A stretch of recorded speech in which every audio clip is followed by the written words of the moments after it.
Yes, actually, we still face with Russian influence activity, or full-scale Russian influence activity. We have these Russian active measures. We have Russian information pressure, Russian information campaigns against Estonian.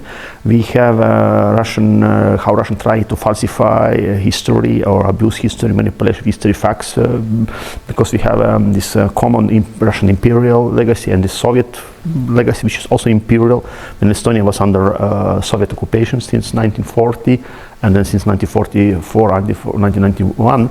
And we have Russian cyber attacks, which is very active, and unfortunately we have also Russian spies, as you know, and also we have a number of Russian agent of influence probably in politics and in business environment, and also useful videos with Russia or Russian intelligence services or people affiliated to them try to find via social media. Of course, Estonia have also done previously quite a lot in the fighting against the Russian disinformation. We are faced with Russian ideological influence, information warfare, when already in the 19th century, when Estonia was since 1710 under occupation. Then we have a 19th century this Russification. They try to open Russian schools and promote the Russian language and Estonian language, so they try to undermine it.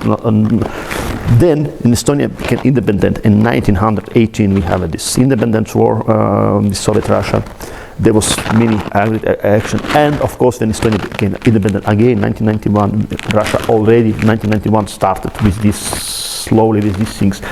They try to target both audiences. The first target audiences in Estonia, which Russia tried to target, it is a Russophone population. Population of Estonia is 1,300,000 people. It's approximately 26-27% are Russophone people. So we can speak about Russophone people because some of people of them come to Estonia already during Russian imperial period. So when the Russian Tsars were, some 17th century, like old believers. Some of them come as white Russians, and they also, some of them fight with Estonians against Soviets, and but most of them were sent to Estonia as deported people or people for the work, not educated people. Were also some uneducated people which don't have some kind of roots. Russia doing this assimilation politics, and there among there was. The biggest group is Russians, but there are also some Ukrainians, Sovietized. There are some Belarusians, Azeri people, and some other people from the Soviet Union, whose language of lingua franca or home language is Russian. 2014, when Russia attacked Ukraine first time, annexed Crimea, and created these terrorist puppet republics in Donetsk and Lugansk, pro-Russian terrorist republics. Then Estonian government decided to open Estonian TV in Russian language, to broadcast normal information for people what is going on, and try to explain that the Russian TV channels, media, newspapers are promoting fake news. Like 2007, when Estonia was attacked by Russia, you know, during the April 2007, Estonia was attacked by Russia. Russia created and promoted this Russian-speaking unrest in Tallinn because the people were like against that the Estonian government will take this Soviet monument, which is symbol of occupation for Estonian, built by Stalinists from the Tallinn, but it was not demolished, not destroyed. It was put on the military cemetery. But Russian propaganda said it will be destroyed. They sent from Russia several pro-Russian activists. They conducted cyber attacks, information operations. The Russian embassy probably was involved in these things in Estonia, and they tried to do the same.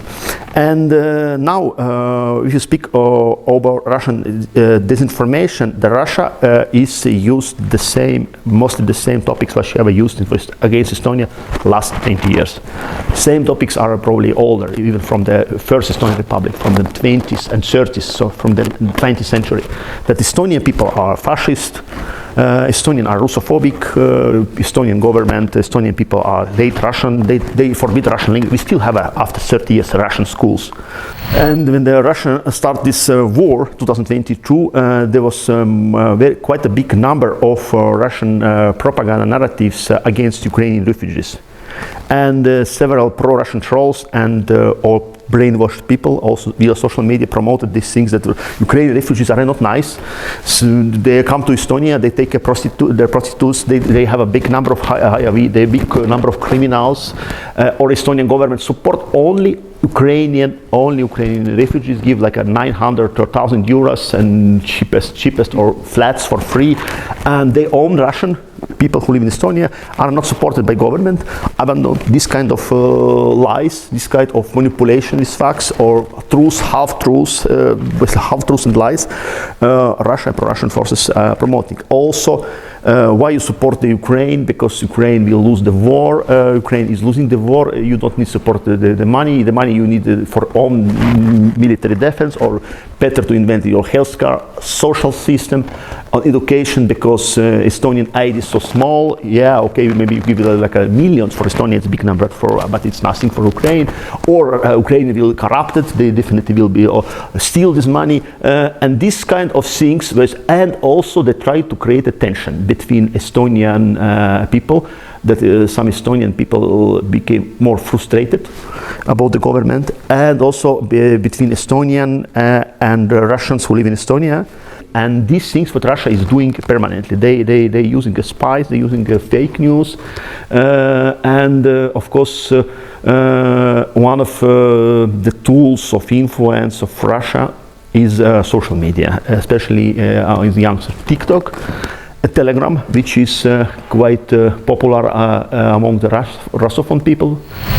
We did quite a lot, but of course the Russian budget of disinformation propaganda is high. We can speak about the billions. We don't know exactly, or about 1.5 billion, and some speak about 6 billion, but it is unofficial sources, but unofficial, we don't know how much they have that. And of course, therefore, it's very important that we all in Europe invest. We'll be united. We will share our experience. We will monitor that, but not only the monitor. We will countering these things, and we will also try to protect our people by increasing, firstly, media literacy, critical thinking, education, and also to be not so emotional.